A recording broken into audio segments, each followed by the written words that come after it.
মায়ের অতিরিক্ত কথায় কখনো বিরক্ত হবেন না।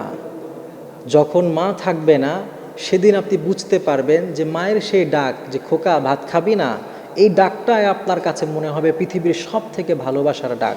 কিন্তু অনেকেই আছে মা যখন বারবার তাকে ভালো কিছু করার কথা বলে, অনেক সন্তান আছে বিরক্ত হয়ে যায়।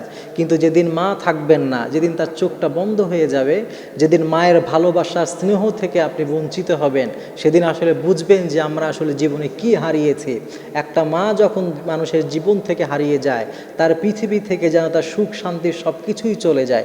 কারণ মায়ের মতো নিঃস্বার্থভাবে ভালোবাসতে পারে পৃথিবীতে এমন কেউ নেই। পৃথিবীর সবাই স্বার্থপর, কিন্তু সত্যিকার অর্থে কোনো মানুষ যদি নিঃস্বার্থভাবে ভালোবাসতে পারে, সেটা হচ্ছে একজন মা। এজন্য মায়ের অতিরিক্ত কথায় কখনো বিরক্ত হবেন না।